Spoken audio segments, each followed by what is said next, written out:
There are times when a flawed but very fascinating game gets a sequel which, instead of advancing things in the same general direction, takes the gameplay foundation, puts it onto a different path while improving the overall quality, but at the expense of everything that made the original interesting.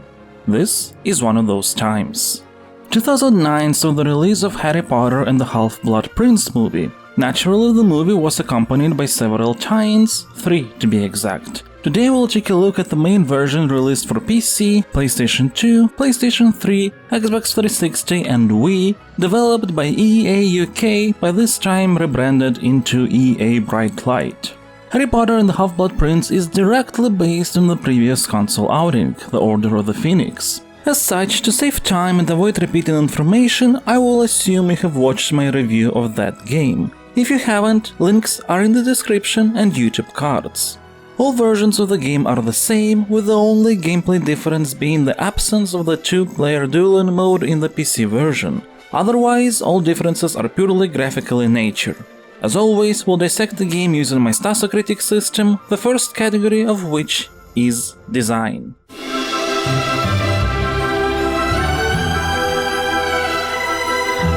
This is the most important part of Stasocritic with the biggest weight, for as the way a game is designed is what defines our experience the most. Now, on the surface, the Half-Blood Prince might seem like it's an expansion pack to the Order of the Phoenix. The core mechanics are the same with a number of tweaks, and the Hogwarts map is taken from the previous game as well, with some areas added and some removed. This is Order of the Phoenix with different content, right? Well, far from that. Despite the surface-level similarities, the Half-Blood Prince is actually quite nothing like Order of the Phoenix. The previous game was a slower-paced sandbox ultimately focused on exploration and discovery with multiple goals available to you at the same time. But it seems that Half-Blood Prince took the feedback about the predecessor's repetitive gameplay very close to heart and streamlined the hell out of it. With only one main goal available at a time, it sends you from one location to the next to participate in one of 4 possible activities: potions, dueling, Quidditch, or a unique little set piece. No longer do you need to choose a waypoint with the Marauder's map. Just pressing the select button will call upon Nearly Headless Nick, who will show you the path to where you need to go, while hinting at collectible crests that you can get on your way. And these crests are received through small quick activities, most of them amounting to throwing an object at the crest to make it fall down. Some are pretty interesting though, like you have to break the crest to then make it levitate through some grates in order to repair and collect it. Besides crests, there are mini-crests. Getting enough by casting quick little spells on objects with an aura will eventually lead to them forming a full crest. So you'd have a collecting aspect without needing to stop while moving towards your goal. Some crests are received by jumping at corridor tapestries in succession, again also you wouldn't have to stop while having some collectible gameplay in between main tasks. No longer do you need to search for how to unlock a portrait password for shortcuts, that is done almost immediately as soon as you reach a new area. Half-Blood Prince even introduces a sprint button so you could get to the destination even faster if you desire so. The game is so hell-bent on just making sure you snappily move from one activity to another, one action to the next, minimizing the chances of getting bored as much as possible, that you literally don't notice that unlike Order of the Phoenix, not all Hogwarts is available from the get-go. The act of the map gradually unlocking as you progress through the story is literally in your face, with there's so little reason to explore beyond what is in your path or near it, you won't really feel that you are being blocked in any shape or form. I can't help but feel disappointed that instead of improving upon the structural foundation of the Order of the Phoenix, the Half-Blood Prince relies on quite clear and regular dopamine hits. And don't get me wrong, it works. The sequel does feel more engaging, and it did improve upon a number of core gameplay aspects. For example, now you're able to actually rotate the camera to view your surroundings, and the spellcasting system works much better. You don't need to be incredibly precise with your stick movement to succeed at some of the spells. But it's not a better iteration of the Order of the Phoenix, it is a different game using the same engine. The philosophical differences continue when it comes to how Half-Blood Prince handles dueling. Group battles in the Order of the Phoenix did feel chaotic, But Half-Blood Prince not only restricts all duels to one-on-one fights, which seems like a reasonable change, but also makes combat much more fast-paced. Your basic offensive spell, Stupefy, is now one stick flick away and you can keep casting it like you're firing a machine gun. To compensate for this increased pace, there are dodge buttons that allow you to quickly get out of the way. And sure, you can try to power up your Stupefy spell by holding the stick backwards for some time before firing, but you would really rather just shoot, at least until you stun an enemy. And such disabling spells like Expelliarmus and Levicorpus are incredibly effective. When fighting against NPCs, the dominant strategy is to try and disable them with these spells to then just hit them with Stupefy a bunch, be it charged or not. It's fun, but also somewhat shallow. I was thinking that maybe it would feel different in the local multiplayer component, that when not fighting against an AI, the duels would become a bit more strategic. But no, once again, it's about firing and avoiding each other's Stupefies that are fired at a pretty insane rate, while trying to find an opening to disable the other character so you could get a couple more hits in.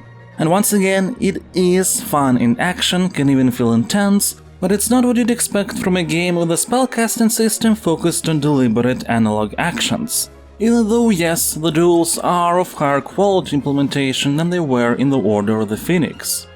Quidditch is back. It is a linear flight sequence where you have to move your broom around to get into different rings to eventually capture the snitch. There's nothing particularly exciting gameplay-wise on its own, but it works as a distraction. Not the least because of a good sense of speed and the fact that pathways are pretty interesting, forcing you to avoid Quidditch field towers and other types of obstacles. The best addition is probably the Potions minigame. Very often minigames don't quite work in action-adventure titles because they sort of go against the principles of the core gameplay systems the rest of the game is built around. But Potions fits perfectly. Half-Blood Prince is a game where gameplay is focused on analog wand actions, so a minigame based on analog potion ingredient actions is in line with the rest. There are two reasons the minigame is good. First, there is a variety of actions. It's not only about selecting a bottle to pour into the cauldron. Sometimes you have to shake the bottle before doing that. Then the cauldron at times has to be heated up, sometimes stirred. Then there are additional ingredients that have to be thrown in, and some bottles have volatile ingredients and you have to be very quick to handle them. This leads to the second reason why the minigame is so enjoyable. There is an actual sense of progression, with different potions becoming progressively more challenging to make. You have to manage your time well, plan a bit ahead while you're completing the next required action in the recipe, and make sure to keep your head cool, as overshaking a bottle or overheating the cauldron, for example, will lead to the whole area filling up with smoke, which you have to dissipate by waving your hands around through trigger presses. This is probably the most polished activity in the entire game. It controls well, feels fun, and has enough depth to last for quite some time. And these are the three activities you will keep doing in this game: dueling, Quidditch, and Potions. Between those, the game puts in some one-time distractions, like having to light fireworks or chasing Draco all over Hogwarts, or some more memorable things like controlling Ron, who has been infatuated with a love potion, or strolling through Hogwarts as Harry, who drank some liquid luck.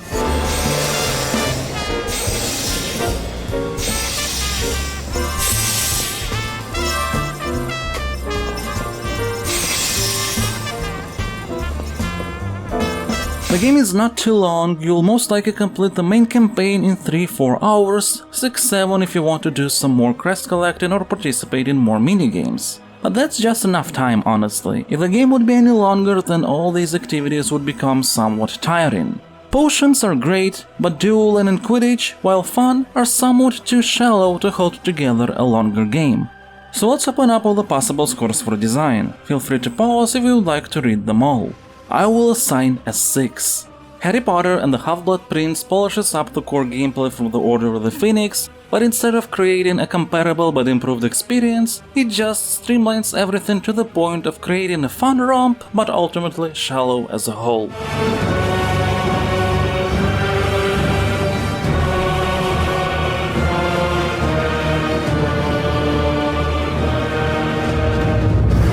It's time to discuss context.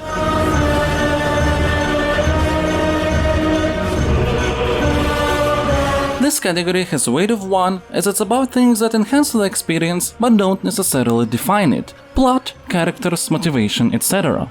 As always, even though Harry Potter and the Half-Blood Prince is a movie tie-in, we'll discuss how it handles this category on its own without relying on the source material. And we won't spend a lot of time in this category today. Remember all the things I've mentioned in the previous game review regarding the chemistry between different characters, the amount of Easter eggs, fun dialogues? Well, the streamlining of the game's design has led to all those elements being largely gone. There are some nice moments still. Blimey, Harry. Have you been doing Hermione and revising all summer? And a bunch of sort of weird ones, but still that work well enough. You wouldn't believe all the things I had to do on my way back to you. But I'm here now. Shall we go to Hogsmeade? Oh, sorry, Harry. I've arranged to go with Dean. He's not stopped moaning since I told him I couldn't go, and now I can. Yeah. Dean, of course. You better go with him. I'll go with Hermione. See you later, Harry. Yeah. See you later. But, like the handling of the main plot threads in the Order of the Phoenix, a lot of the time this game will look like an express train going through the plot of the movie, with some of the poignant emotional moments losing absolutely all their touch due to greatly shortened writing in some scenes. She sacrificed herself for me. For everybody. Professor, I'm going to tell you something. It's true. I am the chosen one. Only I can kill Voldemort, but I need your memory to do it. I need that memory so my mother's sacrifice wasn't for nothing. Some things happen off screen, some conclusions are jumped to with barely motivation behind them present in the game, like for example when Harry understands that Slughorn will have information they need to find out more about Voldemort's weaknesses. As such, let's just open up all the possible scores for context. I will assign a 6. You'll understand the plot of the story very well, get some nice dialogues, and even a pretty elaborate look of the mystery behind the identity of the Half-Blood Prince. But it also lacks character.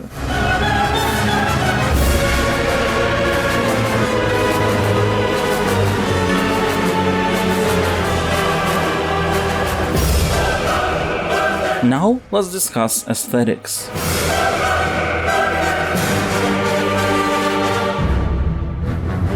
This category also has a weight of 1, because it is again about aspects that enhance the experience, this time through visual style, music, sounds, etc. The best way to describe Half-Blood Prince in comparison to the Order of the Phoenix game in this case would be one step forward, one step back. For example, you may remember how I've talked about the uncanny valley feeling that the Order of the Phoenix game models could cause.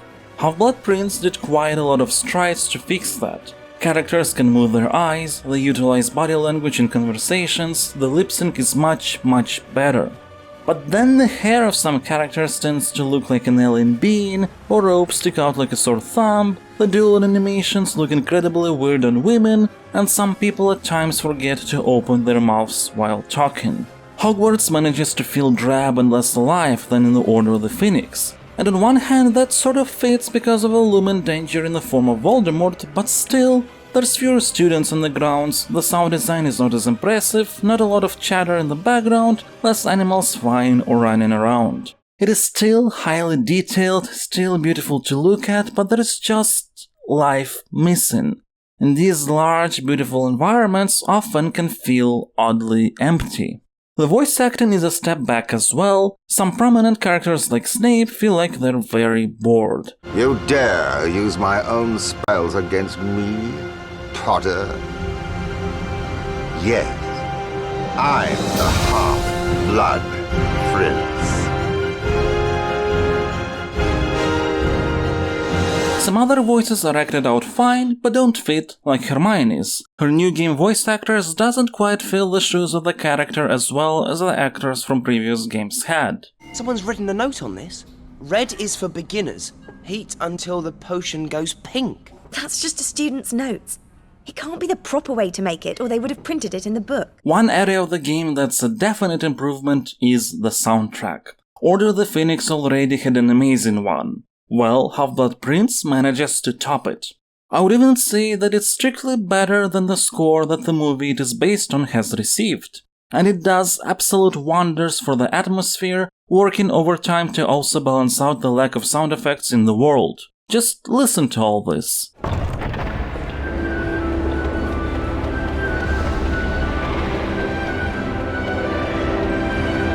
Wingardium Leviosa!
Absolutely amazing work. But if you open up all the possible scores for aesthetics, I will assign a 7 to Half-Blood Prince.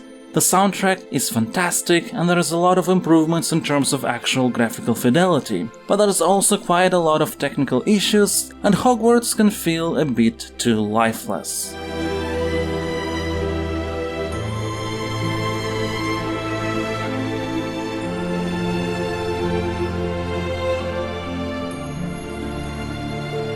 Let's move on to Cohesion.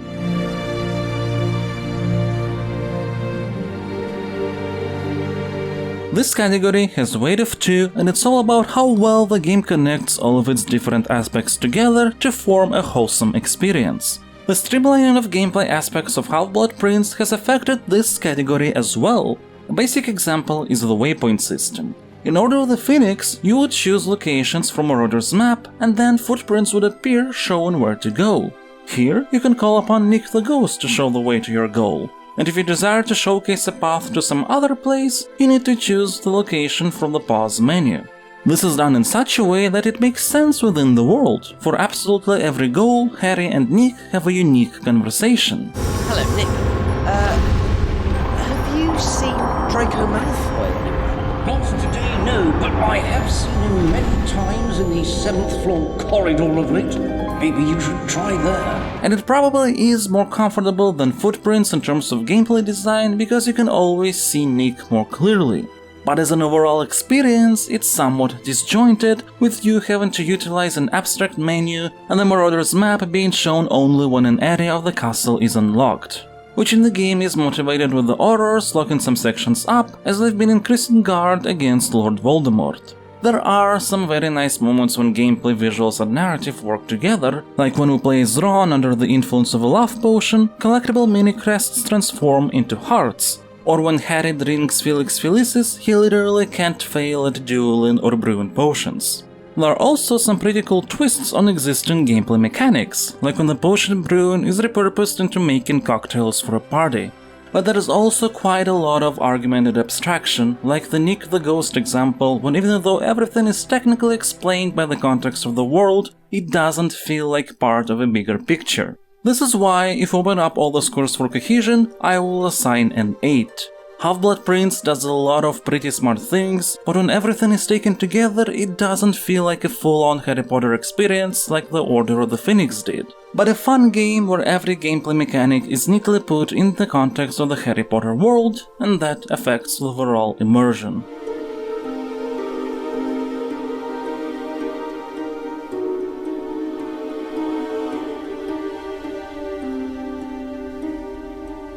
Time to discuss the final category, emotions.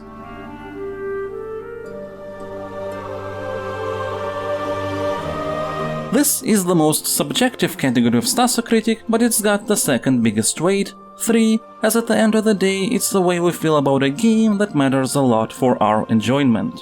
And this time we're going to open up the score straight away because I don't have much to discuss here. I will assign a 9. I simply had a blast with this game. It lacks depth, it's not what I would expect from a sequel to Order of the Phoenix, and in terms of atmosphere and immersion, it's somewhat of a disappointment. But it's been just pure, enjoyable fun, and I don't regret a single minute of playing this title. Let's sum up everything.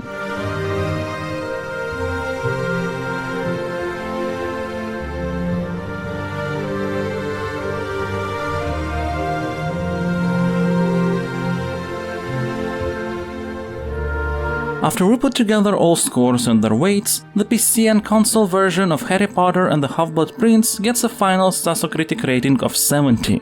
It's a good game. It's easy to recommend this title if you want to have some simple, fun time, especially if you're a fan of the Harry Potter franchise. However, even though I absolutely enjoyed playing Half-Blood Prince, I can't say that I personally am satisfied with how it followed up The Order of the Phoenix. The Order of the Phoenix was a fascinating game. It lacked quite a bit in the gameplay department, but it was a very immersive experience. Maybe even the most Harry Potter-ish game out of all that were based on the movies. Half-Blood Prince has more fun and enjoyable gameplay, but to achieve that, it has thrown away so many things that made The Order of the Phoenix fascinating and unique. It's not a sequel that has built upon the foundation provided by the previous game. It's a sequel that reutilized assets from the previous game to do something different. How much you will enjoy that is up to you. Thank you all for watching. Make sure to comment your thoughts about the game and subscribe if you have enjoyed the video. A special thank you goes to my Patreon supporters. If you'd like to support my channel, feel free to check out my campaign at patreon.com/farlands, or feel free to support me through the newly unlocked YouTube membership program. All that would be much appreciated. Thank you.